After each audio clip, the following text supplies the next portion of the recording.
Okay, I'm back, and I'm gonna keep going. This one caused some of you some really big problems. Now I don't have a calculator, so you're gonna have to use your calculator once we get it to that point. When you're solving by taking square roots, you're isolating the square roots. So you know what I'm gonna do? I'm gonna I knocked it out. Hang on. I am going to highlight the piece I'm trying to isolate, and that's that b squared. So I'm going to move the 7 and the 8 over to the other side. I have to start with the 8 plus 8. So I get 7b squared equals 14. Next, I'm going to divide by 7. And I'm going to get b squared equals 2. And this is where you take square roots because you've got the square isolated. So take the square root, and remember you always have 2 answers. So put this thing into your calculator and get 2 answers. Take it to 3 decimal places and you'll have your answer. All right, again, by taking square roots, there's no indicator that we are going to use our calculator. So I am going to begin by isolating this little guy right here. So I'm going to start by subtracting 2. And that's going to give me negative 5r squared equals negative 26. Next, I'm going to divide by negative 5. I don't like the looks of this thing, but it is what it is. You're going to have 26 over 5.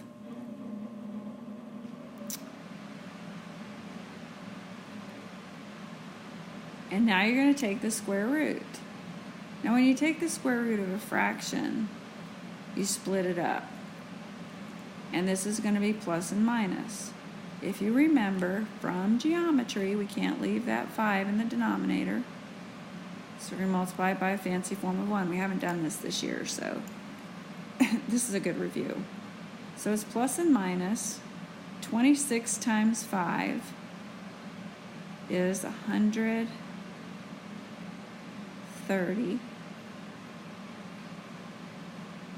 over the square root of 25, which is 5.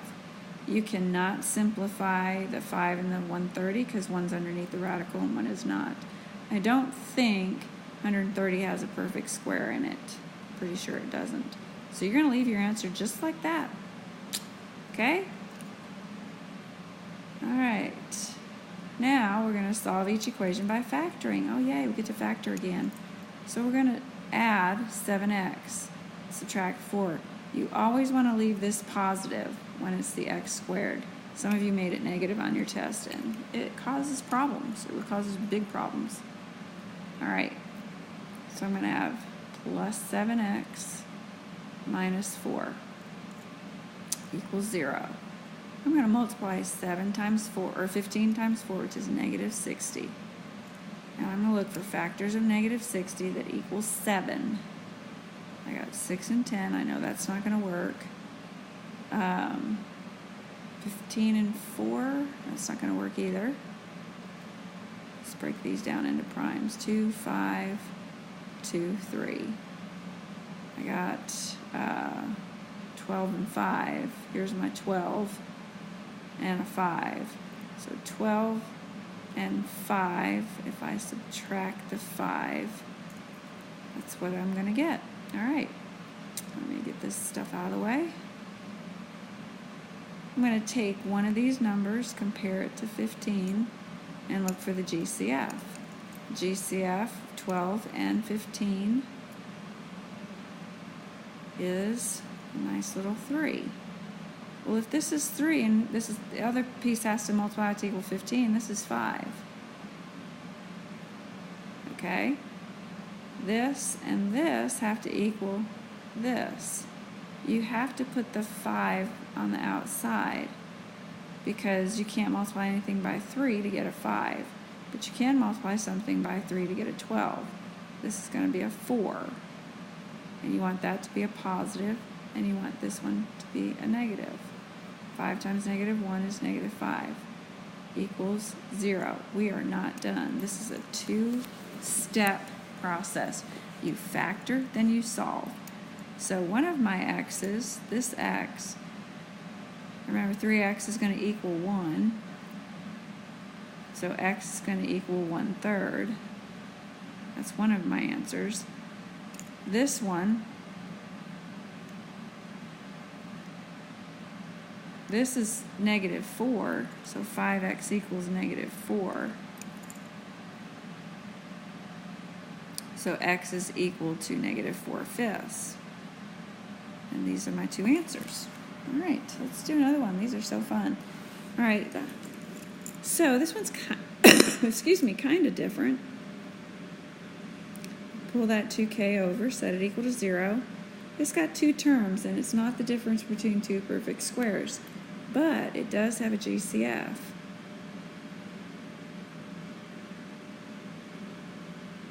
And we missed this one miserably on the test. It's very common though, so don't beat yourself up. This k has an answer, and this k has an answer. The value of k that makes this whole thing equal 0 is 0. If you let that equal a 0, 0 times this is 0. So one of your answers is 0. This answer right here, if I cover up that piece right there, 3k has to equal a 2. So 3k has to equal a positive 2 in order for that to be a 0. So divide by 3. And so your other answer is 2/3.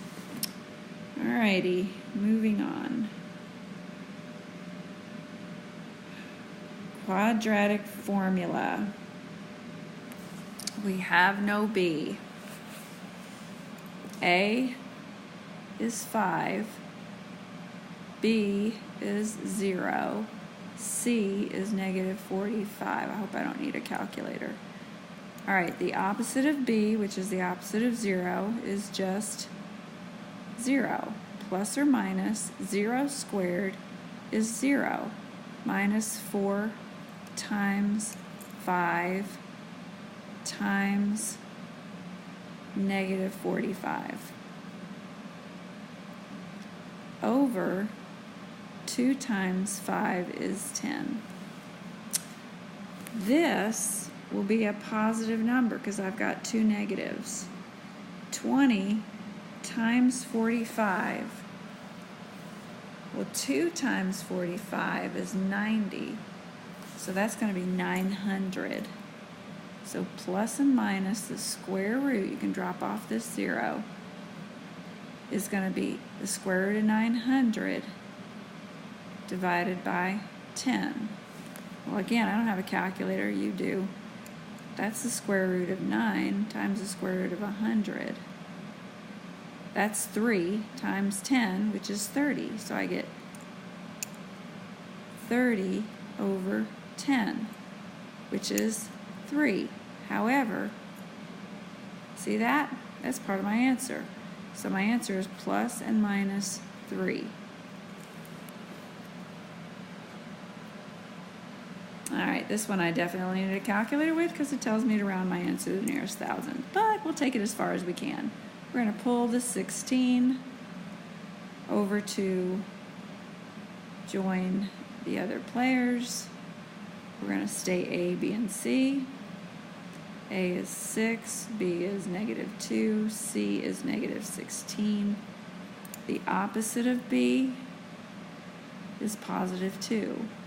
Plus or minus the square root of a negative times a negative is a +4 minus 4 times A times C all over 2 times A, which is 12. Now again, because we have the presence of two negatives, we're going to add these two numbers together. And folks, hang on a sec. I got to come over here. This is going to be 6 times 16, which is 96, times 4. It's 24, 36, 384. I'm going to add 4 to that. So that's going to be 388, let me back this up. It's going to be 2 plus and minus the square root of 388 over 12. You take out your nice little calculators. You're going to do 2 plus root 388 divided by 12 and 2 minus 388 divided by 12. Okay? This time we get to leave in radical form. Good. So first thing I'm going to do is pull 10 over to the left.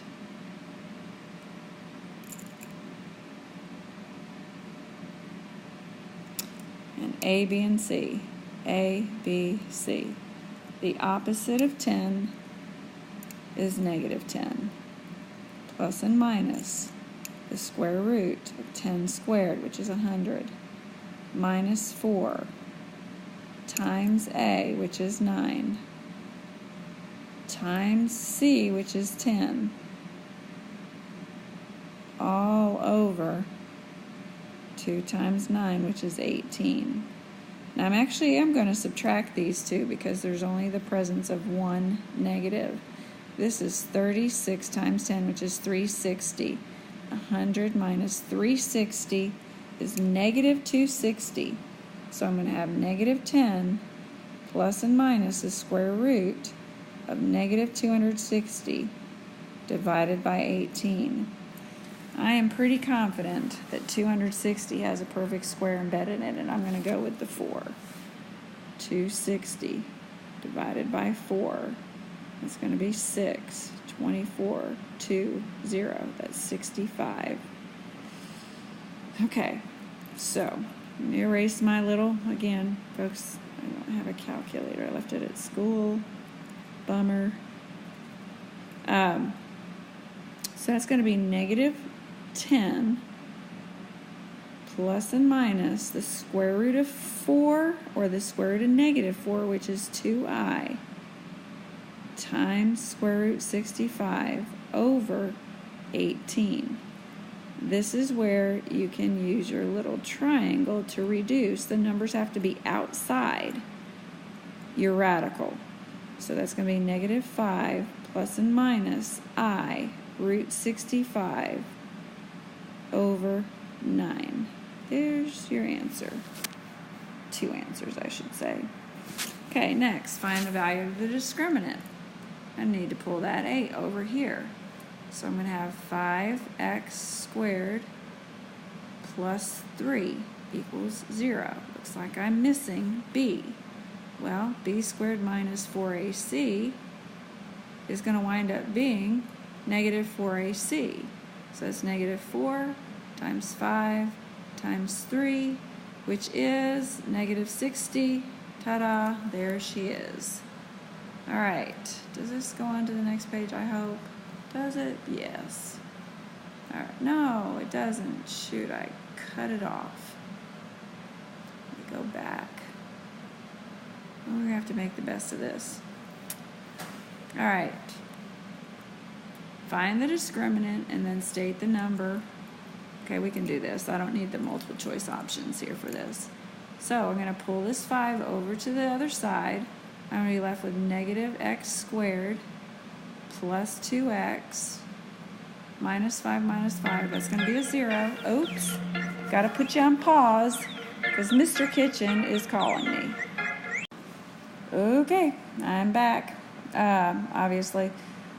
Listen, on this one, when we move the 5 over, I may have already said this, but we lose our c. We lose the value of c. So a is negative 1, and b is 2. And we need to know what b squared minus 4ac is. So when I plug in the 2 and square it, I get 4. And when I put in 0 for c, it just, anything times 0 is 0, so all this goes away. So my answer is 4. And I'm looking over here and I can't see the letter D, but you can't have a positive number with 2 imaginary solutions. Because remember, folks, this b squared minus 4ac is a part of the quadratic formula. It's the real estate that lives underneath the radical sign. So if there's a positive 4 under there, it's not imaginary. It's going to be real, and there's going to be 2 real roots. So that's going to be letter, let's see, it looks like it's letter B. This one's going to be done the same way, so we're going to move the 9 over, and that's going to become a -2, so I'm not going to rewrite all that out.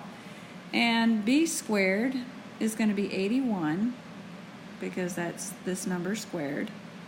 And b squared minus 4 times -4 times -2.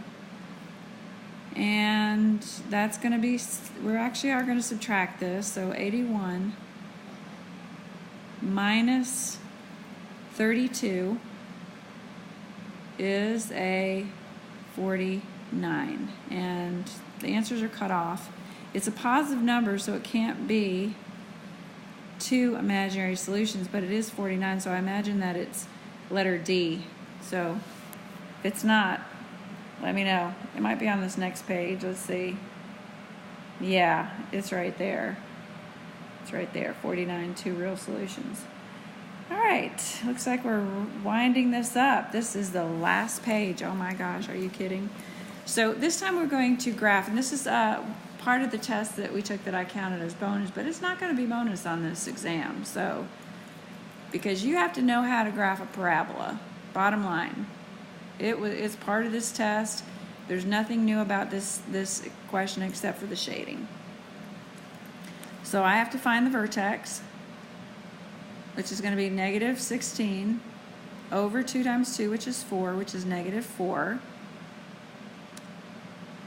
And I got to run that -4 through this equation, so that's going to be 4 squared. -4 squared is 16 times 2 is 32. Minus 64 plus 29. So it's -32 plus 29, which is -3. So the vertex is at -4, -3. This little guy is, value of A is 2. And so I'm going to take that 2 and double all my pattern points. Pattern points are 1, 3, 5, but I'm going to double them, so they're going to be times 2, times 2, times 2. So it's going to be over 1 and up 2, both sides. Over 1 and up 6. Both sides. That's all I can do. My boundary line is solid. Some of your all's notes were wrong. The inequality symbol didn't have an equal sign under it, and you all shaded it in with a solid line. I guess that's what you get when you don't pay attention. All right, so it's I'm sorry, I wasn't even thinking. I said it, but I didn't. I was talking about dotted lines. This is a solid line. Let's go back.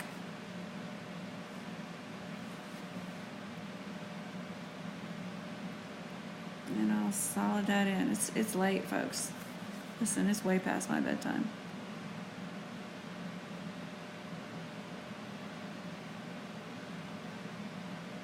All right. So there's the boundary line. This creates 2 regions, 1 and 2. One of these regions holds all of the solutions, makes this inequality always true. So I need to pick a point somewhere. The universal test point is 0, 0 because it's so easy. So I'm going to use 0, 0, which is right here. It's in region 2. And I am going to let my x and y be 0. This is why I like it, is because it just makes it easy to figure out. Is 0 less than or equal to 29? Yes or no? Of course it is. So you are going to shade.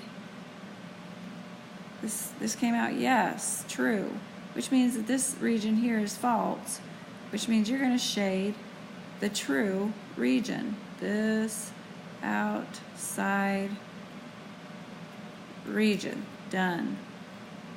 Now this next one is in vertex form. It's even easier. I love these. So the vertex x misbehaves, -3, -3. Value of A is 1. Got to be careful on these because they are marked off by halves. -3, -3. Now, vertexes, or A is 1, so I'm going to go over 1 and up 1.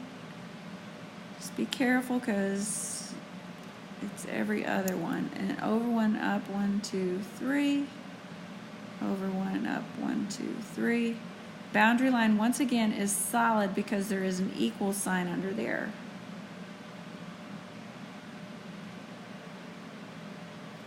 And this time my test point's not going to be 0, 0 because I can figure out a better one. I'm going to choose x equals -3 because when I add 3, that's going to make the 0. And I'm going to let y remain as 0. So my ordered pair that I'm testing is the point -3, 0. Now -3, 0 is right here. And I haven't named these regions yet, so I'm going to name this region 2 and this region 1. And I'm testing region 2 to see if I come up with a true statement. So I get 0 is less than or equal to -3 plus 3 is 0. 0 squared is 0. So all of this becomes a 0. And I have -3. Is 0 less than or equal to -3? Is that true? Is that true? I hope you said no. It's not true. So this time, our test point came out false. That's where it is. So that means this side is yes, and therefore you are going to shade the yes region no matter what. All right? All right, we're finished. I know this has been the worst video ever, but at least you have the answers and you have some form of explanation. It's better than nothing. All right, folks, we'll see you in class.